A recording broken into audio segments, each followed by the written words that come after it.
Hello student, welcome to the Arihantam academy. नव वर्ष की हार्दिक शुभकामनाएं आपके और आपके परिवार के लिए। ये 2022 खुशियों से भरा रहे, ऐसी ईश्वर से हम कामना करते हैं, ऐसी ईश्वर से हम प्रार्थना करते हैं। आप स्वस्थ रहें, सानिध्य रहें, ऐसी कामना हम ईश्वर से करते हैं। और चूँकि आई होप कि ये जो नया साल है हमारे भविष्य के लिए, हमारे फ्यूचर के लिए एक बेहतर संदेश लेके आया हो और सब कुछ ठीक हो, ऐसी आशा है, ऐसी कामना हम ईश्वर से करते हैं और होप करते हैं एक हैप्पीनेस के साथ इस नए साल की शुरुआत की जाए और हम लोग अपने फ्यूचर की बात करें और फ्यूचर को बनाने की बात करें। तो जब फ्यूचर की बात करते हैं बेटा, या फ्यूचर बनाने की बात करते हैं, तो इस नव वर्ष के अवसर पर आपके लिए एक 3 डिजिट लकी नंबर के साथ हम आपके सामने उपस्थित हुए हैं। और ये 3 डिजिट लकी नंबर जो है वो है ₹999, राइट ना। तो actually we are going to introduce a new course that has been designed for the NEET aspirants in terms of chemistry, right ना। तो हम लोग ये जो कोर्सेज की बात कर रहे हैं, they are basically deals with the chemistry। और ये केमिस्ट्री जितने भी स्टूडेंट हैं, चाहे वो नीट एस्पायरेंट्स हों या फिर आप IIT JEE एस्पायरेंट्स हों या फिर हम लोग कह सकते हैं क्या, जो 12th बोर्ड एग्ज़ाम पर या बोर्ड स्टूडेंट, राइट ना, बोर्ड स्टूडेंट, उन सब के लिए ये 3 डिजिट लकी नंबर हो सकता है आपके 2022 के लिए, जहाँ से आपको बेहतर केमिस्ट्री सीखने को मिल सकता है। एक्चुअली मेरा नाम प्रवीण हुआ और मैं केमिस्ट्री टीच करता हूँ and basically we are running a coaching institute name as Arihantam academy. और यहाँ पर आप फिजिक्स, केमिस्ट्री, मैथ्स और बायोलॉजी रिलेटेड स्टडी कर सकते हैं। All the courses are available as online as well as offline. तो ऑनलाइन भी अवेलेबल है और ऑफलाइन भी अवेलेबल है। तो आप कोर्सेज ऑनलाइन भी परचेज़ कर सकते हैं, ऑफलाइन भी परचेज़ कर सकते हैं। ऑफलाइन के लिए सेंटर अवेलेबल है और ऑनलाइन के लिए आप प्ले स्टोर पर अरिहंतम अकेडमी के ऐप को डाउनलोड कर सकते हैं।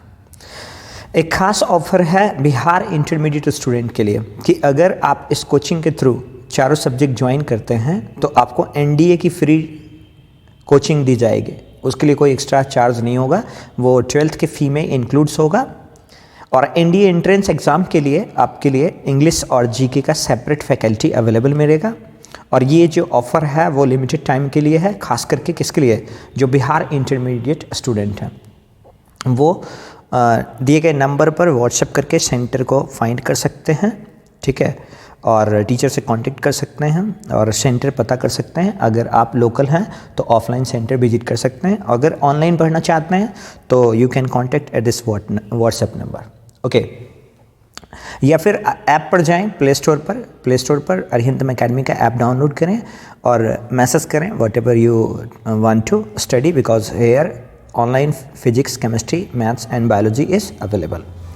ओके, नाउ इस सीरीज़ में हम लोग स्टार्ट करने वाले हैं 12th क्लास की केमिस्ट्री, जहाँ पर हम लोग बिगनिंग से ही फर्स्ट सॉलिड स्टेट से ही करेंगे। अब चूँकि मैं सॉलिड स्टेट से इसलिए करना चाह रहा हूँ क्योंकि अभी recently after 1 month Bihar intermediate का एग्जामिनेशन आने वाला, तो it will help the student to recover from their chemistry syllabus.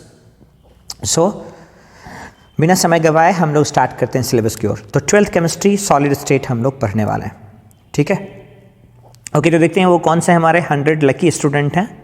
First 100 lucky student, right ना, जो इस 3 डिजिट ऑफर में अपने आप को इनरोल कर सकते हैं, ठीक है। वो 100 लकी स्टूडेंट जो 3 डिजिट में, बिकॉज टाइम टू टाइम हो सकता है इसका पेमेंट चेंज हो जाए, बट 100 लकी स्टूडेंट देखते हैं कौन है ना, उसकी ओर आगे बढ़ते हैं। चलें, तो बेटा सबसे पहला चीज़ है जो हम स्टार्ट करेंगे solid state. But solid state को डिस्कस करने से पहले हम लोग थोड़ा सा एक ओवरव्यू लेंगे स्टेट्स ऑफ मैटर का, कि कौन सा ऐसा प्रॉपर्टीज़ होता है जिसके बेसिस पर स्टेट्स ऑफ मैटर डिपेंड्स करता है। तो बेसिकली हम लोग we are talking about the 3 fundamental physical states of the matter, that is solid, liquid and gas. And this chapter will deal with the states of matters with solid state right now. तो solid state हो या फिर कोई भी state हो, वो किस factors पर डिपेंड करता है, वो चीज़ हम लोग डिस्कस करते हैं एक तरीके से पहले। तो देखें बेटा रहे, सबसे पहला चीज़ क्या होता है वो चीज़ हम डिस्कस करते हैं कि उसके लिए हम एक एग्जांपल लेके चलते हैं कि how the states of matter can differ, है ना, how states of matter can differ. Okay, तो स्टेट्स ऑफ मैटर कैसे डिफर कर सकता है वो चीज़ हम लोग डिस्कस करते हैं। जैसे मान लेते हैं क्या, हमारे पास एक मटेरियल है that is known as ice, और बेसिकली आपने पढ़ा होगा कि आइस है, आइस का जो फिजिकल स्टेट होता है they have a solid alignment, and when the temperature of this system is increases, अगर हम लोग आइस के सिस्टम का टेम्परेचर इंक्रीज करते हैं then that ice will turns into the water, and then we have seen that the physical state of this water becomes liquid, and further when we heat water then the water turns into the water vapor. Then again when we increase the temperature of the system then we have seen that water convert in the terms of water vapor and the physical states of matter will be gas. तो बेटा हम लोग क्या देख पा रहे हैं यहाँ पर कि when we change the temperature of the system, जब हम लोग टेम्परेचर को चेंज कर रहे हैं तो आइस का जो फिजिकल स्टेट है वो सॉलिड से लिक्विड के रूप में कन्वर्ट हो गया जो वाटर के फॉर्मेट में, और फिर गैस जो है वो जो लिक्विड है वो गैस के रूप में कन्वर्ट हो रहा है। तो एक्चुअली जब हम टेम्परेचर इंक्रीज करते हैं किसी भी सिस्टम के अंदर तो क्या डिफर करता है वो चीज़ समझना है हम लोग।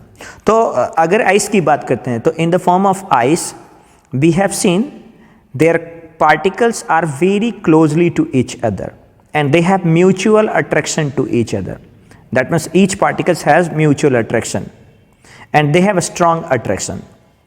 Now in this system when temperature is increased, so when in this system temperature is increased then the particles move further away from each other. तो इस सॉलिड स्टेट के अलाइनमेंट में जो पार्टिकल्स एक दूसरे से क्लोज पैक में हैं, अगर हम उसके टेम्परेचर को इंक्रीज करते हैं तो उसके पार्टिकल्स के बीच में एक क्या होता है, एक डिस्टेंस डेवलप होता है and that distance is known as intermolecular distances. तो यहाँ पर कुछ इस तरीके का इंटरमॉलिक्यूलर डिस्टेंस डेवलप होता है बेटा, जिसके कारण हम क्या देख पा रहे हैं, order of this alignment will change. अगर ऑर्डर ऑफ अलाइनमेंट चेंज हो रहा है तो उससे उसके फिजिकल स्टेट्स डिफर कर रहे हैं।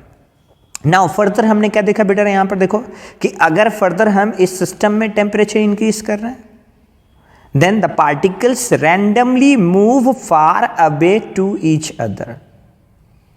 सो ultimately what we have seen when the temperature of the system has been change then the alignment of particles will change.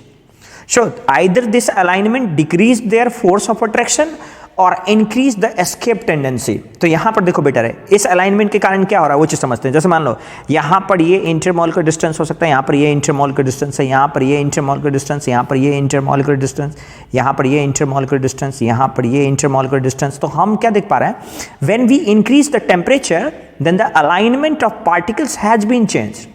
Due to this alignment we have seen the force of attraction is decreases, the intermolecular force will decreases and the intermolecular space will increase, which change the physical states of matter. That means a state of matter depends upon the somehow two factors, the mutual attractions between the particles or the mutual escape tendency to each other. अगर कोई particles एक दूसरे से escape कर रहा है उसके properties पर डिपेंड करेगा, या म्यूचुअली अट्रैक्ट होता है तो उसके प्रॉपर्टीज पर डिपेंड करता है। आई होप आपको समझ में आ गया होगा, है ना। ठीक है, अब चलते हैं आगे की ओर, कि यहाँ तक आपको कंफर्म समझ में आ गया होगा। अब आगे की ओर चलते हैं, देखते हैं यहाँ पर नेक्स्ट।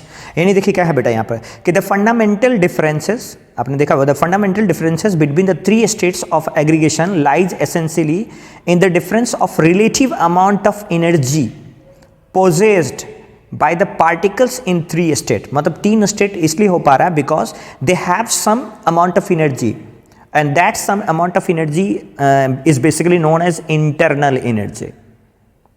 इंटरनल एनर्जी, तो देखो बेटा ये इंटरनल एनर्जी होता है सिस्टम के अंदर। अच्छा, इंटरनल एनर्जी के साथ साथ we have talk about the temperature.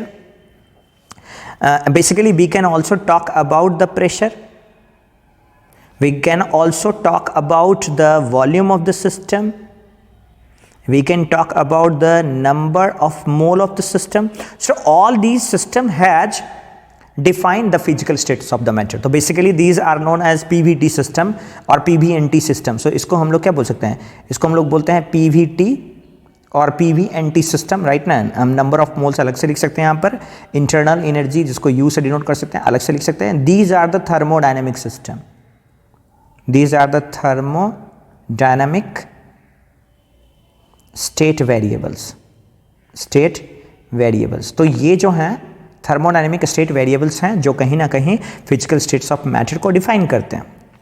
अब क्या होता है, अगर इनमें से कोई भी चीज़ हम चेंज करते हैं तो उनका रिलेटिव एनर्जी चेंज होता है, और इस रिलेटिव एनर्जी के चेंज होने से they attain different states of matter. और अगर ये different states of matter attain करते हैं तो वो दो तरीके का यूनिवर्सल टेंडेंसी डेवलप करते हैं. और ये जो यूनिवर्सल टेंडेंसी डेवलप होता है उनमें तो पहला क्या हम बोल रहे हैं, they have tendency of mutual attractions, मतलब the particles can mutually attract to each other. Second चीज़ क्या होता है, they have tendency of escape from one another, which is known as escapic tendency. So we have seen that the solid has mutual attraction properties and the gas has escaping tendency. So if the particles align mutually attracted together by a strong force of attraction, then the physical states can be solid. And if the particles has low mutual attractions with large amount of escaping tendency, then the physical states of matter can be a gas. Clear है ना, यहाँ तक clear होगा I hope. Okay बेटा, next देखिए.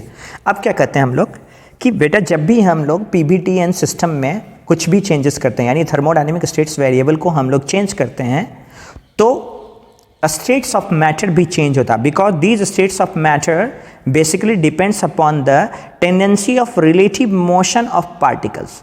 हम बोल सकते हैं यहाँ पर relative motion of particles at a particular temperature. ठीक है ना, तो यहाँ पर हम एक टर्म्स ऐड कर सकते थे तो ज़्यादा बेहतर होता. Tendency of relative motion of particles at particular temperature, और the second factors the intermolecular forces between two particles. ठीक है ना, कि दो पार्टिकल्स के बीच में इंटरमॉलिक्यूलर फोर्सेस कैसा है उस पर डिफाइन हो सकता है, या तो फिर मोशन चेंज करने से रिलेटिव मोशन कैसा होता है पार्टिकल्स में, वो चीज़ हम डिफाइन कर सकते हैं. तो चलिए देखते हैं इसी को कि क्या कंडीशंस होता है इंटरमॉलिक्यूलर फोर्सेस और पार्टिकल्स के मैटर से. अब देखो यहाँ पर देखो, जैसे मान लेते हैं क्या बेटा, हम यहाँ पर कुछ सिस्टम डिफाइन करें, जैसे अलाइनमेंट डिफाइन करें, alignment of particles such as atoms, molecules और आयंस. तो यहाँ पर हम लोग रिप्रेजेंट कर रहे हैं आपके लिए क्या, अलाइनमेंट ऑफ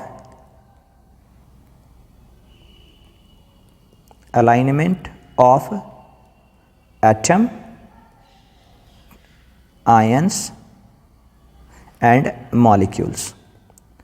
ठीक है, तो हम कुछ अलाइनमेंट दिखा रहे हैं यहाँ पर. तो जैसे मान लेते हैं क्या, अलाइनमेंट कैसा है पार्टिकल्स का, वो चीज़ देख लेते हैं. जैसे मान लेते हैं कुछ अलाइनमेंट ऐसा है, लेट अस से दैट कि ये अलाइनमेंट ऐसा है, the particles are closely packed to each other, the particles are closely packed to each other. देख लेते हैं ऐसा कुछ अलाइनमेंट है, पार्टिकल्स में क्लोज पैकिंग है, राइट है. अच्छा, now if the particles has close packing to each other, then we have seen they are strongly attracted together, and due to this strong attractions they have least intermolecular distances and a strong force of attractions. तो क्या होगा बेटा रे, ऐसा मान लीजिए कि अगर आपने किसी तरीके से इस पार्टिकल्स में डिस्टर्बेंस प्रोड्यूस कराया, तो पार्टिकल्स क्या हो सकता है, particles are strongly held by all the four particles number 1, particles number 2, particles number 3, particles number 4. So these central particles is held tightly by these 4 atoms.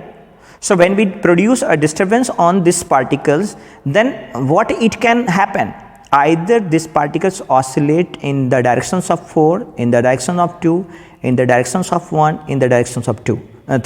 So what we have seen, only particles can oscillate, cannot move further because tightly or strongly held, right now. So particles has only oscillation. तो हम क्या देख पा रहे हैं यहाँ पर, oscillation. Why it can oscillate? Because they have a strong force of attractions. आपको समझ में आ रहा होगा फोर्स ऑफ अट्रैक्शन कैसा है बेटा, तो स्ट्रांग है। तो स्ट्रांग फोर्स ऑफ अट्रैक्शंस है, इसलिए particles can not move further, so they have the oscillation. Now यानी हम लोग लिख सकते हैं क्या बेटा रे, इस कंडीशंस में उसका जो थर्मल मोशन है वो क्या है, लो है। तो थर्मल मोशन इज लो, तो बेटा it has low thermal motion. तो लो थर्मल मोशन है, यानी एक स्टेट्स जो है वो लोअर थर्मल मोशंस में डिफाइन होता है, ठीक है। अब मान लीजिए क्या है बेटा, अब मान लीजिए हम लोग क्या कर सकते हैं यहाँ पर, अब मान लीजिए हम इसके टेम्परेचर को इंक्रीज करते हैं। अगर आपके पास अलाइनमेंट ऐसा कुछ था, लाइक ये अलाइनमेंट है, ये पार्टिकल्स के क्लोज पैक अलाइनमेंट है। अब हम क्या कर पा रहे हैं, इसमें टेम्परेचर को इंक्रीज कर रहे हैं। So we increase the temperature,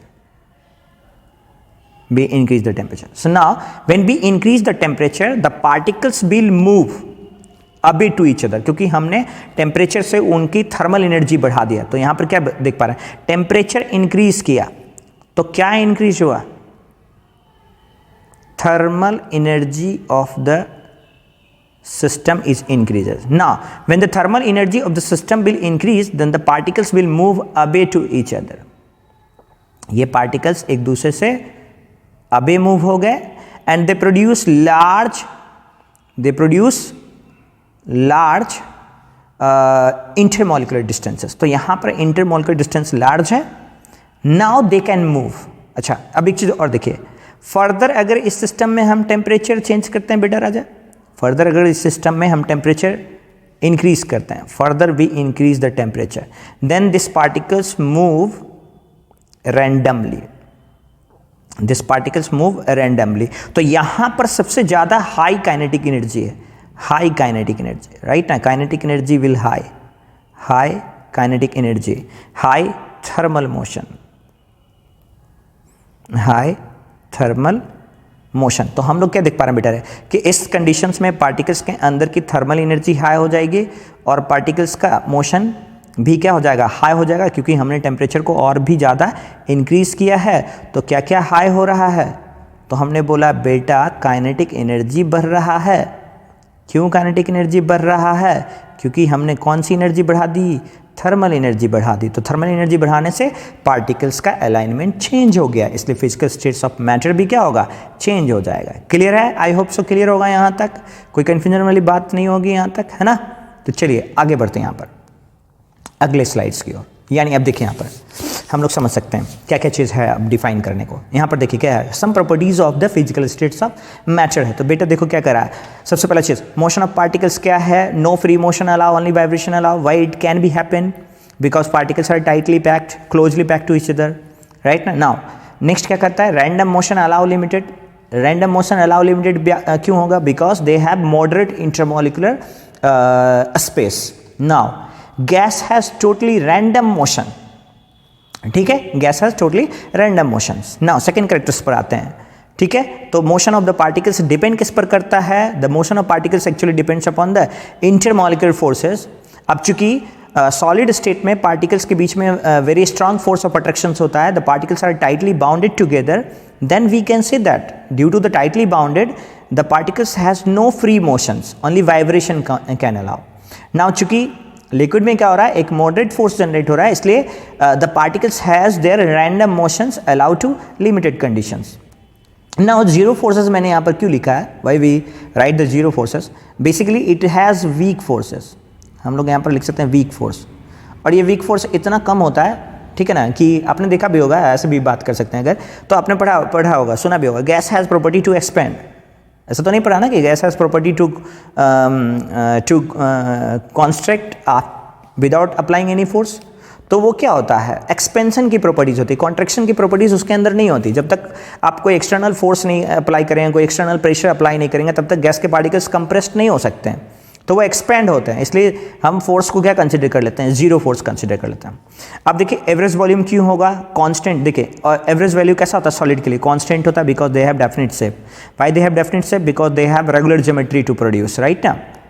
now almost constant क्यों बोलते हैं, due to the moderate force of attractions, no fixed volume. No fixed volume कहने का मतलब क्या होता है? तो गैस के अंदर दो तरीके की वॉल्यूम होता है। तो गैस के अंदर दो तरीके का वॉल्यूम होता है, एक होता है क्या बेटा, actual volume of the gas, एक होता है occupied volume of the gas.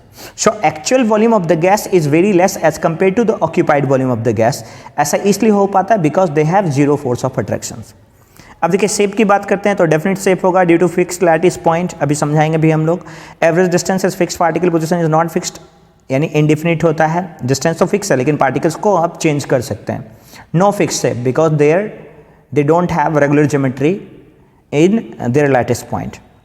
अब देखिए बेटा हीट एनर्जी यानी थर्मल एनर्जी लो होगा, मॉडरेट है, हाई होता है, depends upon the heat process कि आप हीट किस तरीके से प्रोवाइड करें।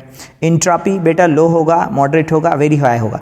अब चीज़ समझो, देखो इसको मैं एक्सप्लेन कर देता हूँ एक बार आपके लिए कि क्या ये सारी चीज़ें क्या है, वो चीज़ हम लोग समझते हैं। दो को डिस्कस करेंगे, आपको ऑटोमेटिकली लिक्विड समझ में आ जाएगा। ठीक है, तो जैसे मान लीजिए हमने पढ़ा क्या, सॉलिड है। सॉलिड कहने का मतलब क्या है? तो सॉलिड कहने का मतलब they have a particles as close pack. ऐसा कुछ क्लोज पैकिंग है पार्टिकल्स का बेटा।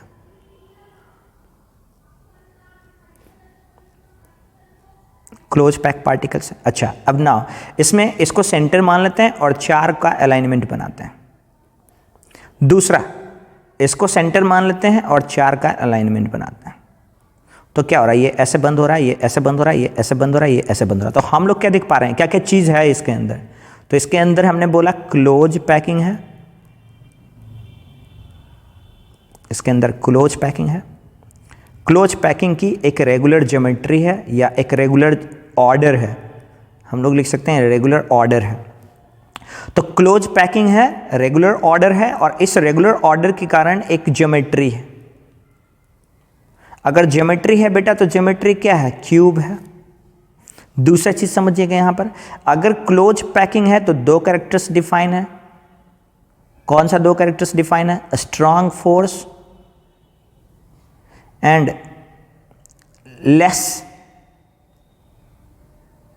लेस स्पेस बिटवीन पार्टिकल्स, यानी इंटरस्टिशियल स्पेस जिसको बोलते हैं। तो पार्टिकल्स का स्पेस लेस है, पार्टिकल का स्पेस क्या है बेटा, लेस है, लेकिन पार्टिकल्स के जो बीच के जो फोर्स ऑफ अट्रैक्शन हैं वो हाई है। तो हमने बोला क्या, क्लोज पैकिंग है, रेगुलर ऑर्डर है, ज्योमेट्री है, यानी क्यूब है। तो क्यूब का वॉल्यूम क्या होता है बेटा, क्यूब अगर है तो क्यूब का वॉल्यूम क्या होता है, क्यूब का वॉल्यूम क्या होता है, तो ए क्यूब होता है। ठीक है, दूसरा चीज देखिए यहां पर कि क्यूब अगर है तो क्यूब का हम लोग क्या कर पा रहे हैं, क्यूब अगर है तो क्यूब का वॉल्यूम ए क्यूब हो गया। अब क्यूब के शेप की बात करते हैं, तो एक देखो क्यूब बनाने के लिए, यानी क्यूब बनाने के लिए अगर मान लीजिए हमने ऐसे कुछ क्यूब बनाए, ठीक है, हमने कुछ ऐसे क्यूब बनाए, तो क्यूब बनाने के लिए सबसे पहला क्राइटेरिया क्या है, एक एटम यहाँ पर होना चाहिए, दूसरा एटम यहाँ पर होना चाहिए, तीसरा यहाँ पर होना चाहिए, चौथा यहाँ पर, पांचवा यहाँ पर, छठा यहाँ पर, सातवां यहाँ पर, आठवां यहाँ पर। तो हम लोग क्या देख पा रहे हैं कि चूंकि ये 8 पार्टिकल्स का क्लोज पैकिंग है, कम से कम मिनिमम डिफाइन कर रहा हूं मैं, आगे हम लोग आगे पार्टिकल्स बढ़ाएंगे तो उसकी ज्योमेट्री चेंज हो जाएगी। तो 8 क्लोज पार्टिकल्स। अच्छा, अगर ये 8 क्लोज पार्टिकल्स हैं तो they are very much close together और डेफिनिट पैटर्न्स में क्लोज हैं। किस पैटर्न्स में? डेफिनिट पैटर्न्स में क्लोज हैं, डेफिनिट पैटर्न्स में क्लोज हैं। अगर ये डेफिनिट पैटर्न्स में क्लोज होंगे इसलिए इनका शेप कैसा होता है, डेफिनिट होता है, इसलिए इनका शेप कैसा होता है, डेफिनिट होता है। तो आपको समझ में आ गया होगा अभी तक, ठीक है ना। अब एक चीज़ और समझते हैं इसमें, एक चीज़ और हम लोग समझ सकते हैं इसमें, देखो बेटा, ठीक है, अभी तक आई होप सो बेटा समझ में आ गया होगा आपको। अब एक चीज़ और समझ लेते हैं हम लोग, आजा भाई, एक चीज़ और बेटा समझ लेते हैं, देखो क्या है। तो हम लोग कहते हैं क्या कि जैसे मान लीजिए बेटा आपके पास ऐसा कुछ था सॉलिड, है ना, ये सॉलिड है। तो सॉलिड में हम क्या देख पा रहे हैं, रेगुलरिटी ज़्यादा है और डिसऑर्डरनेस कम है। एक चीज़ और हम यहाँ पर डिफाइन करते हैं, देखिएगा यहाँ पर रेगुलरिटी ज़्यादा है, यानी इसकी कैरेक्टरिस्टिक क्या है,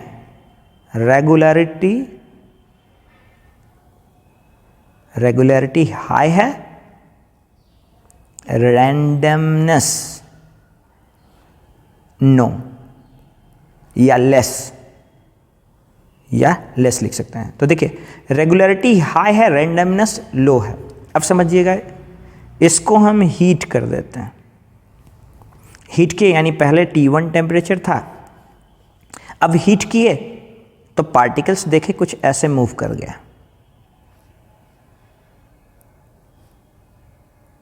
ऐसे कुछ मूव कर गया। अब हम क्या देख पा रहे हैं, इसमें हीट के कारण, मतलब हीट करेंगे तो टेम्परेचर चेंज होगा, टेम्परेचर चेंज हुआ बेटर है, तो टेम्परेचर चेंज होने से इसका टेम्परेचर आ गया T2।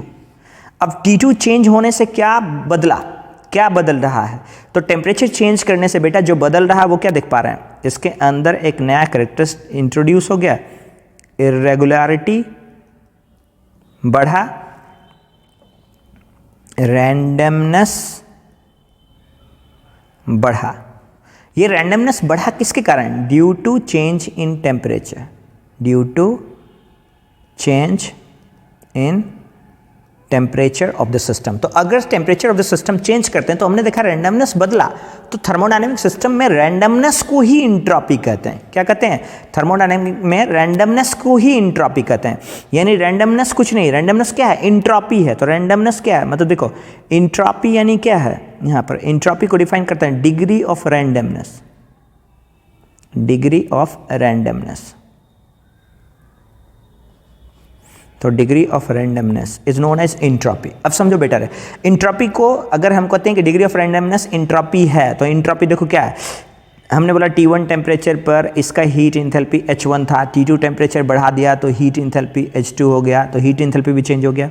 दूसरा, इसका S1 इंट्रॉपी है, इसका S2 इंट्रॉपी है, मतलब क्या होता है, ऑर्डर यहाँ पर लेस डिसऑर्डर है, यहाँ पर हाई डिसऑर्डर है, तो लेस डिसऑर्डर को S1, हाई डिसऑर्डर को S2। तो क्या क्या चीज़ चेंज हुआ, देखिए क्या क्या चीज़ चेंज हुआ और किसके चेंज करने से क्या चेंज हुआ। तो सबसे पहला चीज़ हमने बोला कि बेटर है हमने टेम्परेचर चेंज किया, तो T2 minus T1 is equal to delta T, और ये कुछ टेम्परेचर आएगा। दूसरा चीज़ बेटर है क्या चेंज हो गया, तो हीट इंथैल्पी चेंज हो गया, हीट इंथैल्पी चेंज हो गया, जिसको हम H से लिख रहे हैं। तो हीट इंथैल्पी कितना चेंज हो गया बेटर है, तो H2 minus H1 is equal to delta H। अच्छा, तीसरा चीज़ क्या चेंज हुआ बेटर है, तो हमने बोला कि हीट इंट्रॉपी, इंट्रॉपी भी बेटा चेंज हो गया, राइट ना, इंट्रॉपी। तो इंट्रॉपी भी क्या चेंज हो गया, S2 minus S1 equal to delta S, यानी ये सब चीज़ें चेंज हो रहा है। अच्छा, पहली चीज़ें, इंथैल्पी तब चेंज हुई जब आपका टेम्परेचर चेंज हुआ सिस्टम का, और जैसे इंथैल्पी चेंज हुआ, जैसे टेम्परेचर चेंज हुआ, वैसे इंट्रॉपी भी चेंज हो गया। यानी इंट्रॉपी चेंज जो है वो एक तरीके का रेशियो है, change in enthalpy per unit temperature या पर यूनिट केल्विन। एक केल्विन टेम्परेचर आपने चेंज किया तो उससे उसके इंथैल्पी में कितना चेंज हुआ है, उसका जो रेशियो आता है वही इंट्रॉपी चेंज कहलाता है। तो हमने तो बेटा देखा क्या, हमने क्या देखा अभी तक, हमने देखा अभी तक कि सॉलिड का इंट्रॉपी लो है, गैस का इंट्रॉपी हाई है, सॉलिड का टेम्परेचर लो है, गैस का टेम्परेचर हाई है, सॉलिड का हीट इंथैल्पी लो है, गैस का हीट इंथैल्पी हाई है। इसलिए जो चीज़ हाई है वो क्या होगा, गैस के स्टेज में होगा। अगर इंथैल्पी, इंट्रॉपी, टेम्परेचर लो है तो फिजिकल स्टेट कौन सा होगा, सॉलिड होगा, राइट। आई होप आप लेक्चर को एंजॉय कर पा रहे होंगे अभी तक, और अगर कोई भी प्रॉब्लम हो आपको अभी तक के सेक्शंस में तो आप क्या करें, कमेंट बॉक्स में जाएं और कमेंट करेंगे, राइट ना, कि क्या प्रॉब्लम है, ठीक है, that can be clarify to you. Okay, अब अगले लेक्चर की ओर बढ़ते हैं, अगले स्लाइड्स की ओर। यहाँ तक आई होप आपने लेक्चर एंजॉय किया होगा अच्छे से। ओके, चैनल को सब्सक्राइब करें अगर नए हैं तो, ठीक है। ओके, नाउ अब है क्या आपके पास, देखो ये सब चीज़ आपने पढ़ा भी होगा कि सॉलिड स्टेट है, तो सॉलिड स्टेट में क्या क्या चीज़ होता है बेटा, तो सॉलिड्स में कुछ कैरेक्टरिस्टिक होते हैं, उसको हम लोग डिफाइन कर सकते हैं। देखिए क्या कहता है कि solids are characterized by incompressibility factors, rigidity factors and mechanical strength. अब देखो रिजिडिटी फैक्टर्स कहने का मतलब क्या होता है, ये समझिएगा। रिजिडिटी कहने का मतलब क्या होता है, रिजिडिटी कहने का मतलब होता क्या है कि आप जैसे देखो कोई भी पार्टिकल्स है, जैसे कोई बॉडी है, उसके बीच का कोई भी दो पार्टिकल्स है, मानते हैं एक पार्टिकल से यहाँ पर, दूसरा पार्टिकल से यहाँ पर, तो क्या है इसके बीच का एक डिस्टेंस होगा, और आपने फोर्स भी लगाया, आप बाहर से फोर्स लगा रहे हैं, बट फोर्स लगाने के बाद भी अगर ये डिस्टेंस चेंज नहीं हो रहा तो intermolecular distance is not change after applying the force, then the body is rigid, है ना। तो रिजिड बॉडी कहने का मतलब क्या होता है वो चीज़ समझिए। देखिए रिजिड क्या डिफाइन होता है, रिजिड कहने का मतलब क्या डिफाइन होता है। तो देखिए रिजिड कहने का मतलब होता है क्या है कि एक सिस्टम है, टू पार्टिकल सिस्टम, मान लो यहाँ पर क्या है, two particle system, two particle system. तो मैंने बोला पार्टिकल्स ए यहाँ पर है, पार्टिकल्स बी यहाँ पर है और इसके बीच का कुछ डिस्टेंस, तो ये पार्टिकल्स ए है, ये पार्टिकल्स बी है। हम इस पर क्या कर रहे हैं, एक एक्सटर्नल फोर्स लगा रहे हैं और फिर भी डिस्टेंस इज नॉट चेंज। क्या चेंज नहीं हो रहा बेटर है, intermolecular distance is not change, intermolecular और interstitial distance is not changed, distance is not changed, is not changed, then the body will be rigid, then the body will be rigid, right ना। तो solid में ऐसा ही कुछ होता है बेटा। क्यों ऐसा होता है, क्योंकि दे हैव अ डेफिनेट पैटर्न्स, कि 8 ही पार्टिकल्स है, तो 8 पार्टिकल्स को आप कैसे अलाइन कर सकते हैं, ज़्यादा से ज़्यादा आप ऐसे अलाइन कर सकते हैं। अगर सॉलिड 3 डायमेंशनल पैटर्न्स में अरेंज करना है तो आप 1 2 3 4 5 6 7 8 फोर्स लगाएंगे तो उसके एज लेंथ चेंज नहीं होगा। तो if edge length is not change then the body is rigid. अगर एज लेंथ चेंज हो गया then the body can be elastic और body can be plastic. So edge length cannot be changed. Edge length cannot be changed. Then the body will be rigid. आगे समझ में rigid का क्या मतलब होता है, ठीक है। ओके तो क्या लिखा मैंने, टू पार्टिकल सिस्टम है जिसके बीच का इंटरमॉलिक्यूलर डिस्टेंस चेंज नहीं होना चाहिए if an external force is applied. तो दैट मीन्स 8 पार्टिकल का सिस्टम अगर लेते हैं तो ऐसा 8 पार्टिकल के कॉम्बिनेशन से अगर एक सिंपल क्यूब बना है तो उस एक्सटर्नल फोर्स के प्रेजेंस में उस सिंपल क्यूब का एज लेंथ चेंज नहीं होना चाहिए, तो बॉडी क्या है, रिजिड है। गुड, ओके नाउ नेक्स्ट देखिए क्या कहता है बेटा रे, कुछ मैकेनिकल स्ट्रेंथ तो होगा ही because they have close packing. Next देखिए क्या कहता है, द मॉलिक्यूल्स एटम्स और ions in solids are closely packed. और डेफिनेटली अभी तक हमने देखा है, they are held together by strong forces and can not move about at random. देखा भी हमने क्योंकि वो फिक्स्ड पोजिशन पर होता है, lattice point can not be change.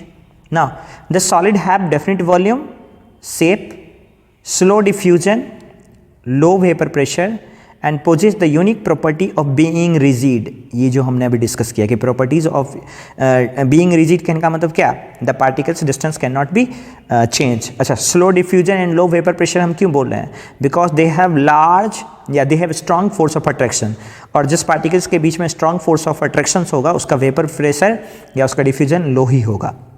Next, such solids are known as true solids. और ये सारे कैरेक्टरिस्टिक के साथ, ये कैरेक्टरिस्टिक जिसके अंदर प्रेजेंट है वही सॉलिड ट्रू सॉलिड है, बाद बाकी सब फॉल्स सॉलिड है, स्यूडो सॉलिड है। तो दीज आर ट्रू सॉलिड। और ट्रू सॉलिड की कैटेगरी में बेटा आते हैं crystalline solid, that is known as NaCl, that is known as KCl, that is known as sugar, that is known as silver, that is known as copper. Further इसी crystalline solid को हम लोग आगे discuss करेंगे। ये आयनिक solid है, ये भी आयनिक सॉलिड है, ये आपका मॉलिक्यूलर सॉलिड है, ये आपका मेटालिक सॉलिड है और ये आपका मेटालिक सॉलिड है। तो ये आगे की कहानी को हम लोग डिस्कस करेंगे, ठीक है, यहाँ तक ठीक है। ओके आगे बढ़ते हैं। अब देखिए क्या है, इस सॉलिड को हम 2 तरीके से कैटेगराइज कर सकते हैं। अब 2 तरीका क्या है कैटेगराइज करने का सॉलिड को, तो वो चीज़ उसके क्लोज पैकिंग अरेंजमेंट पर डिपेंड करता है। अब जैसे देखिए क्या, पार्टिकल्स का क्लोज पैकिंग में 2 चीज़ हो सकता है। क्लोज पैकिंग में 2 चीज़ हो सकता है, एक हो सकता है लॉन्ग रेंज ऑर्डर, मतलब देखो close packing of atoms molecules, close packing of atoms molecules and ions, इसकी बातें कर रहे हैं। ये 2 तरीके का हो सकता है, एक हो सकता है लॉन्ग रेंज ऑर्डर और एक हो सकता है शॉर्ट रेंज ऑर्डर।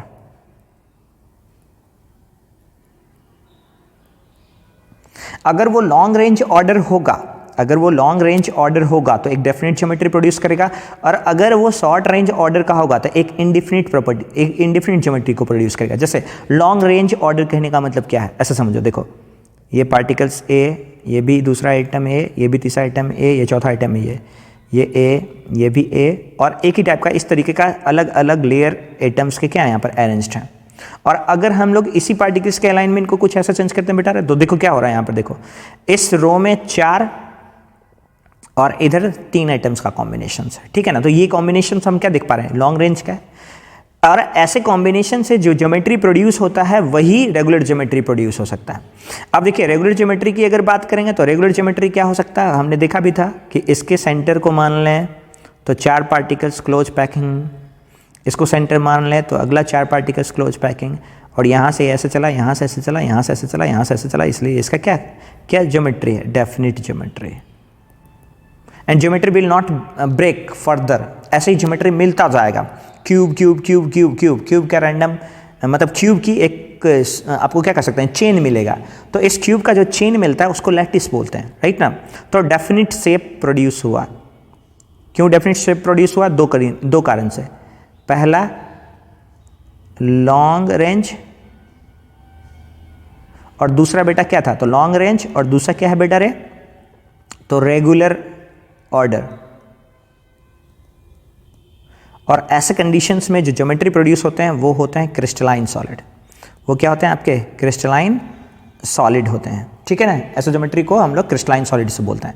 लेकिन अगर मान लीजिए क्या इसके अलाइनमेंट को हम थोड़ा सा चेंज करते हैं, लाइक जैसे अगर पार्टिकल्स को हम कुछ ऐसे पैक करें बेटा, पार्टिकल्स को कुछ ऐसे पैक करें,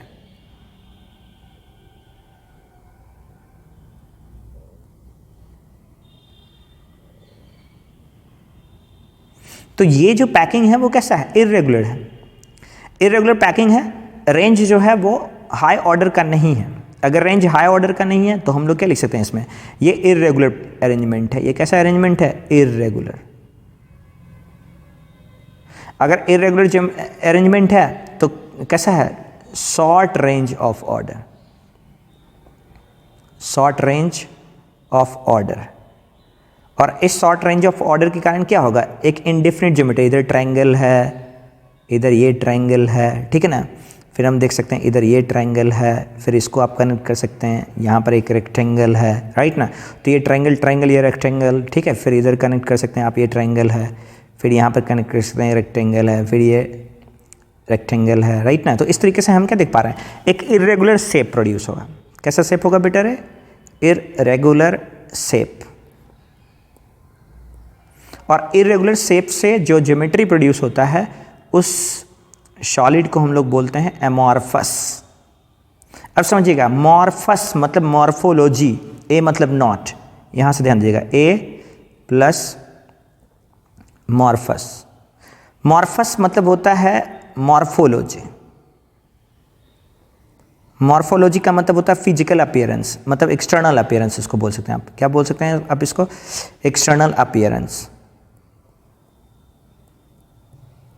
तो इसका एक्सटर्नल अपीयरेंस, ए का मतलब क्या होता है, नॉट, मतलब इसका एक्सपीरियंस जो एक्सटर्नल अपीयरेंस है वही नहीं है। अगर इसका एक्सटर्नल अपीयरेंस ही नहीं है तो वो कैसा प्रॉपर्टी शो कर रहा है, इर्रेगुलर प्रॉपर्टी शो कर रहा है। और ऐसे ही सॉलिड को हम लोग एमॉर्फस सॉलिड कहते हैं। तो नाम से ही आप पता कर सकते हैं, ठीक है। ओके, आगे बढ़ते हैं बच्चे लोग, आगे बढ़ते हैं। देखो यहाँ पर यानी क्या है बेटा, क्रिस्टलाइन सॉलिड क्या कहता है, the solid there is definite arrangement of particles, particles के रूप में एटम्स हो सकता है, आयन्स हो सकता है, मॉलिक्यूल्स हो सकता है, throughout the entire 3 dimensional network of crystal. So this is named as long range order. So this 3 dimensional arrangement is called crystal lattice और स्पेस लैटिस। इसी 3 डायमेंशनल अरेंजमेंट को हम क्रिस्टल लैटिस बोलते हैं और स्पेस लैटिस बोलते हैं, क्योंकि रिपीटेड स्ट्रक्चर्स होता है। कैसा स्ट्रक्चर्स होता है, रिपीटेड स्ट्रक्चर्स हो सकता है। आप ऐसे बना सकते हैं और फर्दर इसको आगे बढ़ा सकते हैं, है ना। फर्दर आप इसको आगे बढ़ा सकते हैं। देखो ऐसा यूनिट सेल हो गया, ये भी यूनिट सेल हो गया, और ये कंबाइन क्या हो गया, स्पेस लैटिस। यही कंबाइन होकर क्या हो गया बेटा, स्पेस लैटिस, ठीक है। तो ये स्पेस लैटिस आप बढ़ा सकते हैं 3 डायमेंशन में। अब एमॉर्फस सॉलिड देखिए क्या, और यही क्रिस्टलाइन सॉलिड जो है यही ट्रू सॉलिड है आपका। ये कैसा सॉलिड है बेटा, ट्रू सॉलिड है। अब देखिए एमॉर्फस सॉलिड है, तो एमॉर्फस सॉलिड क्या कहता है बेटा, तो amorphous solid, solid such as glass, rubber, plastic have rigidity and incompressibility to a certain extent, but they don't have different geometrical forms or do not have long range order are known as amorphous solid. उसमें rigidity है लेकिन certain extent तक, incompressibility है लेकिन certain extent तक, क्योंकि plastic को दबाएंगे तो कंप्रेस हो जाएगा, रबर को खींचेंगे तो एक्सपैंड हो जाएगा। तो इसमें आपका क्या है, जो रिजिडिटी है वो चेंज हो रहा है क्योंकि स्पेस के जो पार्टिकल्स का जो मतलब कहते हैं ना स्पेस है वो चेंज हो रहा है आफ्टर अप्लाइंग एक्सटर्नल फोर्स, इसलिए एक एक्सटेंट लेवल तक वो क्या है सॉलिड है, but they are amorphous in nature. Next देखिए बेटा क्या कह रहा है कि solid which loses shape on long standing flows under its own weight and easily distorted by even mild distortion force are called pseudo solid. For example glass pitch, जैसे मान लो क्या बेटा है आपके पास एक स्टील बोल रहा हूँ मैं, है ना, एक मान लीजिए क्या आपके पास एक शीशे का ग्लास है ना, और इस शीशे के ग्लास के बाहर अगर आप म्यूजिक बजा दीजिएगा ना, यहाँ पर अगर म्यूजिक बजा दीजिएगा जोर से तो हो सकता है ये ग्लास टूट जाए। ये ग्लास टूटता क्यों है, क्योंकि वो उसका जो डिस्टॉर्शन फोर्स होता है वो बहुत कम होता है, तो वीक डिस्टॉर्शन फोर्स से ही वो टूट जाएगा, है ना। मतलब एक शीशे का ग्लास है, उस ग्लास को रखिए, वाइन का ग्लास होता है ना, तो वाइन के ग्लास को रखिए और बाहर से एक म्यूजिक बजा दीजिए, स्ट्रांग म्यूजिक, तो उस म्यूजिक से वो क्या होता है शीशा का ग्लास टूट जाता है। तो यानी कहने का मतलब क्या हुआ, उसका डिस्टॉर्शन फोर्स कैसा है, माइल्ड है, इसलिए वो कैसे सॉलिड की कैटेगरीज में आते हैं, स्यूडो सॉलिड की कैटेगरीज में आते हैं। दूसरा चीज़, अगर आपके घर में अलमारी होता है, उसमें अगर शीशा लगा होता है, कांच लगा होता है, बहुत दिन तक अगर आप उस अलमारी को नहीं ओपन करते हैं तो शीशे का जो ऊपर का लेयर होता है ना, ऊपर का जो लेयर होगा वो धीरे धीरे ऊपर से नीचे आ जाएगा, तो नीचे का लेयर थिक हो जाएगा, इधर हो जाएगा थिक और इधर हो जाएगा थिन, राइट ना। तो थिननेस और थिकनेस किस में देखा जाता है, स्यूडो सॉलिड में देखा जाता है। किस में देखा जाता है, स्यूडो सॉलिड में, ठीक है। Now pseudo solid is amorphous solid. अब देखिए यहाँ पर कुछ कैरेक्टरिस्टिक हम लोग डिस्कस करेंगे, किसका, क्रिस्टलाइन सॉलिड का और एमॉर्फस सॉलिड का। ओके तो देखिए क्रिस्टलाइन सॉलिड कहने का मतलब क्या होता है वो चीज़ देखें यहाँ पर बेटा। तो crystalline solid is a true solid because they have a regular geometry of their particles and the amorphous solid is also termed as pseudo solid. Even we can say that super cooled liquid, अगर किसी liquid को super cooled करते हैं तो वो solid में convert हो जाता है। इसका मतलब क्या है, एमॉर्फस क्या है, तो it is a semi solid why it is so called as semi solid because it participate between the solid and liquid, ठीक है। नेक्स्ट देखिए यहाँ पर क्रिस्टलाइन सॉलिड की कुछ प्रॉपर्टीज होती हैं। The constituent particles like atoms, molecules, ions arrange in a definite repeating geometry, जबकि no particulars patterns are arranged so that means they have random arrangement, इसलिए उनकी ज्योमेट्री भी कैसे होते हैं, इरेगुलर होते हैं। They have long range of order, they have short range of order, right ना। नेक्स्ट देखिए क्या होता है यहाँ पर कि अगर हम लोग बात करते हैं, यहाँ पर हम लोग ये डिस्कस करेंगे जो ट्रू सॉलिड होते हैं ना उसमें एक कैरेक्टरिस्टिक देखने को मिलता है and this characteristic is known as polymorphism. समझ देखिए बेटा, पॉलीमॉर्फिज्म कहने का मतलब क्या होता है, in the nature we have seen only NaCl, मतलब not only NaCl, NaCl crystal can exist in the form of cubic when made in water and it can be octahedron when made in urea। तो हम लोग क्या देख पा रहे हैं, chemical composition एक ही है लेकिन स्ट्रक्चर्स कैसे हैं, दो स्ट्रक्चर्स हैं, एक क्यूबिक स्ट्रक्चर्स है, एक ऑक्टाहेड्रॉन स्ट्रक्चर्स है। So if a molecules if a solid has two different geometry with same composition, two different geometry with same composition, then the phenomena is known as polymorphism। यानी इसको ऐसे समझिए, जैसे मान लेते हैं बेटा क्या है पॉलीमॉर्फिज्म क्यों आ पाता है वो चीज़ समझते हैं। देखिए पॉलीमॉर्फिज्म क्यों आता है वो चीज़ समझते हैं। जैसे मान लीजिए क्या आपके पास दो क्रिस्टल है, ठीक है, मतलब एक ही क्रिस्टल है, NaCl के दो क्रिस्टल हैं, ठीक है। एक क्रिस्टल में एज लेंथ सेम है और एक क्रिस्टल में एज लेंथ डिफरेंट है, लेकिन दोनों क्रिस्टल के अंदर यहाँ पर बनने वाला जो एंगल है अल्फ़ा और यहाँ पर बनने वाला जो एंगल है अल्फ़ा सेम है। तो हमने बोला alpha is equal to alpha है, लेकिन इसका एज लेंथ ए और इसका edge length a, so this a is not equal to a. तो हम क्या देख पा रहे हैं यहाँ पर, देखो बेटर है कि angle between the edge length will be common into this shape, but their edge length is differ, that's why they can form cube and that's why they can form octahedron. Octahedron. अब देखिए यहां पर कि इसमें octahedron, तो एक ही chemical composition के दो ज्योमेट्री डेवलप हैं, इसी दोनों ज्योमेट्री को पॉलीमॉर्फिज्म बोला जाता है। क्या बोला जाता है? पॉलीमॉर्फिक। पॉली मतलब मेनी, मॉर्फिक मतलब एक्सटर्नल अपीयरेंस। तो देखिए यहां मतलब पॉली मतलब मेनी, मॉर्फिक मतलब फॉर्म, और कैसे फॉर्म? फिजिकल फॉर्म्स, उसके फिजिकल अपीयरेंस के फॉर्म्स, राइट ना। तो फिजिकल अपीयरेंस का फॉर्म क्या है? अलग अलग है, लेकिन उनका जो हम लोग बात कर रहे हैं यहाँ पर कि ज्योमेट्री कैसा है, अलग अलग है। एक क्यूबिक है और दूसरा आपका ऑक्टाहेड्रॉन है। ऐसे ही ज्योमेट्री को हम लोग पॉलीमॉर्फिज्म ज्योमेट्री कहते हैं, और ऐसा क्रिस्टल में खूब पाया जाता है। इसलिए हम कह सकते हैं कि क्रिस्टलाइन सॉलिड जो होते हैं वो पॉलीमॉर्फिक नेचर के होते हैं बेटा, पॉलीमॉर्फिक नेचर के होते हैं बेटा। क्लियर है? Okay, now next point. अब देखिए यहाँ पर क्या होता है कि अगर सॉलिड की बात करते हैं, क्रिस्टलाइन सॉलिड की बात करते हैं, तो they have sharp melting point and they have sharp enthalpy of fusion. इसलिए यहाँ पर अगर बात करेंगे तो देखो यहाँ सॉलिड है, फिर यहाँ पर लिक्विड है, और these are the transition state. तो ट्रांजिशन स्टेट इसमें कैसा है?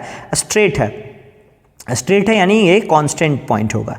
तो यहाँ से शार्प मेल्टिंग पॉइंट होता है। अगर यहाँ पर देखो बेटा, यहाँ पर क्या है? These have a range of temperature in which they melt as their melting points and enthalpy of fusion is not fixed. उसका एंथैल्पी ऑफ फ्यूजन और मेल्टिंग पॉइंट फिक्स्ड नहीं होता, इसलिए वो स्लोली यहाँ पर देखो कर्व लाइन है, स्लोली वो क्या हो जाएगा? ब्रेक डाउन हो जाएगा। स्लोली क्या होगा? डिकम्पोज होगा या फिर मेल्ट होगा, इसलिए उसकी एंथैल्पी ऑफ फ्यूजन को फिक्स्ड नहीं बोलता है। अगला इंटरेस्टिंग पॉइंट है बेटा, देखो अगला फिर से अगेन जो कि आपको समझना कंपलसरी है। अगला चीज़ क्या है? देखिए यहाँ पर कि जैसे हमने बोला क्या, एक प्रॉपर्टीज होता है आइसोट्रॉपिक, एनाइसोट्रॉपिक, है ना। अच्छा, आइसोट्रॉपिक और एनाइसोट्रॉपिक क्या कंडीशन है वो चीज़ देखिए। तो हमने पढ़ा क्या, हमारे पास एक टॉपिक है that is called refractive index. Refractive index, अच्छा रिफ्रैक्टिव इंडेक्स जो होता है वो डिपेंड करता है डेंसिटी पर, ऑप्टिकल डेंसिटी को बोलते हैं। क्या बोलते हैं इसको? Optical density. यानी ऑप्टिकल डेंसिटी कहने का मतलब क्या होता है कि लाइट के लिए रेयर है या डेंसर है। ऑप्टिकल डेंसिटी मतलब क्या? Rare and denser for light, that means photon particles. तो फोटोन पार्टिकल्स के लिए कोई मीडियम ऑप्टिकल डेंसिटी को डिफाइन करता है। तो रिफ्रैक्टिव इंडेक्स जो होते हैं वो ऑप्टिकल डेंसिटी को डिफाइन करता है कि कोई मीडियम रेयर डेंसर का है, रेयर मीडियम का है या डेंसर मीडियम का है। जैसे for example air rare medium में कंसिडर कर सकते हैं आप लोग, और वाटर को आप डेंसर मीडियम में कंसिडर करते हैं। क्यों? क्योंकि दोनों का रिफ्रैक्टिव इंडेक्स अलग अलग है। तो एक का ऑप्टिकल डेंसिटी ज़्यादा है, वाटर का ऑप्टिकल डेंसिटी ज़्यादा है, और एयर का ऑप्टिकल डेंसिटी कम है। अब समझिए ये ऑप्टिकल डेंसिटी किस पर डिपेंड कर रहा है? तो ये मीडियम पार्टिकल्स के अरेंजमेंट पर डिपेंड करता है। तो जैसे हमने बोला क्या बेटा, देखो यहाँ पर कि क्रिस्टलाइन सॉलिड में हमने ऐसा कुछ अरेंजमेंट बनाया, लॉन्ग रेंज ऑर्डर है,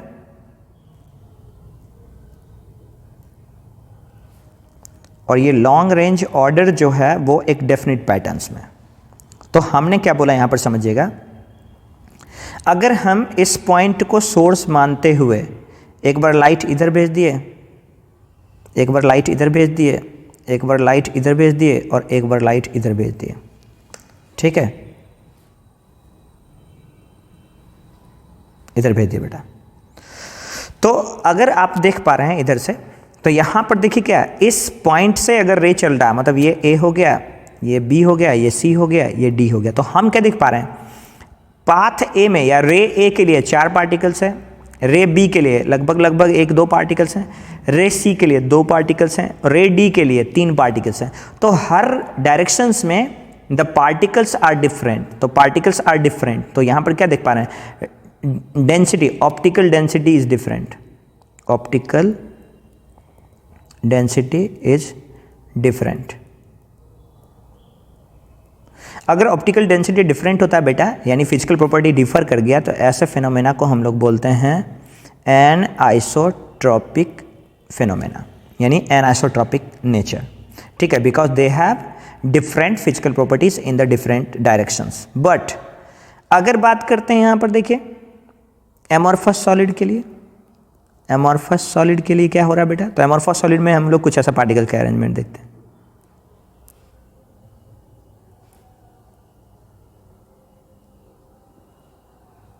अगर कुछ ऐसा है, और हमने देखा क्या इरेगुलर ही है, इस डायरेक्शंस में भी 3 पार्टिकल्स, इस डायरेक्शंस में भी 3 पार्टिकल्स, इस डायरेक्शंस में 3 पार्टिकल्स, राइट ना।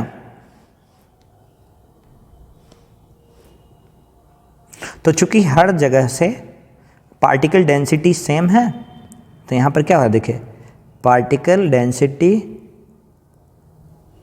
इज सेम, तो पार्टिकल डेंसिटी सेम है, दैट्स वाई हम लोग लिखेंगे क्या, ऑप्टिकल डेंसिटी क्या होगा, ऑप्टिकल डेंसिटी इज सेम।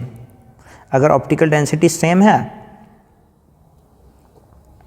ना बेटे लोग, ऑप्टिकल डेंसिटी सेम है, तो ये कैसा नेचर का होगा, ये कैसे नेचर का होगा, एन आइसोट्रॉपिक के बदले आइसोट्रॉपिक इन नेचर का होगा। तो देखो यहाँ बेटा, देखो क्या लिखा हुआ है, these are anisotropic in nature, that means the physical properties will have different value in different directions.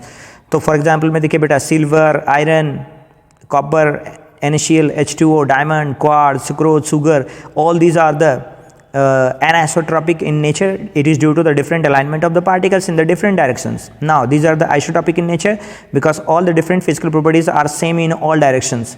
Reason due to random arrangement of particles. Particles का arrangement random होता है, तो किसी भी डायरेक्शन से चलिएगा तो कहीं ना कहीं 2 पार्टिकल, कहीं ना कहीं 3 पार्टिकल्स टकराएगा ही टकराएगा। जैसे अगर यहाँ पर बात करते हैं 3 पार्टिकल्स टकराए, यहाँ इसी को बढ़ा दे 3 पार्टिकल्स टकराएगा। अब चूंकि रैंडम है तो कोई पार्टिकल्स यहाँ भी मिल जाएगा, 3 टकराएगा, राइट ना। यहाँ पर चलें तो 3 पार्टिकल टकराए, यहाँ पर चलें तो 3 पार्टिकल्स टकराए, तो क्या हर बार पार्टिकल्स नंबर सेम है। अगर पार्टिकल्स नंबर सेम है तो हम क्या कर सकते हैं, यहाँ पर ये आइसोट्रॉपिक नेचर का होगा। क्लियर है अभी तक? किसी को कोई डाउट हो तो फटाफट कमेंट बॉक्स में कमेंट करें, कमेंट